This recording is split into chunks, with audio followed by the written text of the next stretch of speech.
old mofo. But you know what? I feel good. That's all right. So that's really all that counts. Anyway, before I moved, I had a friend named Dan Poche. Some of you may remember Dan from the radio. Dan was going with Morris Day's mother. And right before, maybe a week before I left, Dan was calling me every single day to come and hear this young teenage band rehearse. I said, brother, I ain't got time, man. I'm getting ready to move.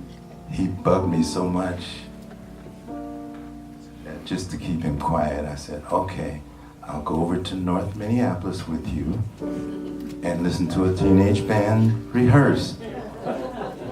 So we went over to somebody's, I don't even remember whose house it was. They were down in the basement though. And it was Prince, Morris Day, The Time, all these musicians that later on became the groups that toured, and they were 15 and 16 years old. And I listened for about an hour. And the thing that impressed me the most out of that whole rehearsal was everything that I heard was original music. They weren't trying to be a cover band. And I told them as I was leaving, you guys keep doing what you're doing, and boy, are you gonna make it big. I know it made me sound like a prophet, but it wasn't. If you could have heard the rehearsal, I wouldn't have sounded like a prophet. So 3 years later, Prince's first album came out on Warner Brothers. And unfortunately, I never ran into him since that day.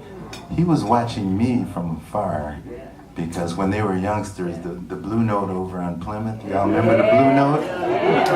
They used to open the doors in the summertime because it was hot and smoky. And these kids were too young to come in, so they would stand outside and listen to the music. Yeah, you know what else though, man? Jimmy's in that. Jimmy used to say Prince's mother would come and see you, take Prince in to see you play at the River Serpent. You remember the River Serpent? Oh, the River Serpent, yeah. This was a joint right down off the Wabasha Bridge, which Jimmy owned, our old buddy, a great our old buddy, Jim Watson over there, yeah. He's still here, Jimmy? Yeah. Yes. I never leave. Stand up, Jimmy. Never leave. Thank you. So there's a lot of history around that time period. And I ran into Morris Day maybe 20, 25 years later in Las Vegas, of all places. We ended up in the same bar. And it's like, Morris, Bobby. And the next thing out of his mouth was, man, I remember when you came to our little rehearsal. Those kids, they always remember that, man. See, Yeah. And he, all those guys loved you, man, because you were the first guy. I'm just going to talk a little out of school here, but Bobby was the first guy that went out who Bobby's got a couple of years on me. So Bobby left town. A couple. Okay, let's call it 2.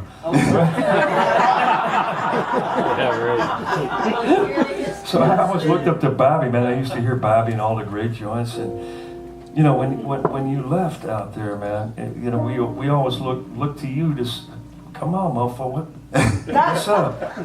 What are you doing? So when you went out to LA and had all your successes, that was and you crossed over real hard. So that was influential to me. After when you left, I did that shit with Dylan. Oh, But it was always the crossover thing that you did, man.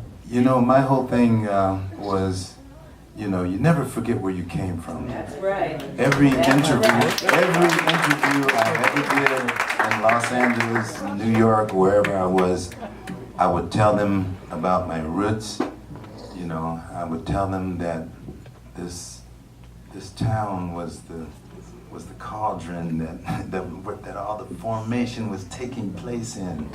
And there are people who followed me from teens and 20s forward.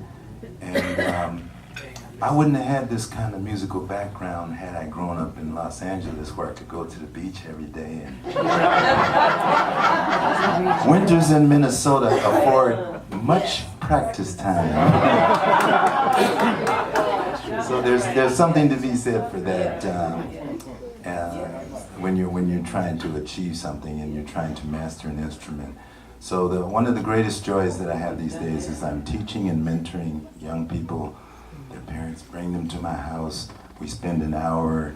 We go through technique, musical studies, harmony theory. But at the end of it, we talk about life and do's and don'ts and things you need to look out for if you're trying to be serious about being in this business. The pitfalls are mighty, and you have to have a spiritual anchor inside of yourself to be able to withstand it. You know, because there's some demonic stuff walking to and fro in the land out there. How many sheriffs are in that? And the people that are anchored, they survive and they have long careers. The others, unfortunately, succumb at too early an age, you know, from drugs, alcohol, whatever. So my mission is to keep this music alive. And we appreciate the fact that you all have spent money to come and facilitate that actual activity. So thank you. We appreciate Yeah, it. man. Thank you.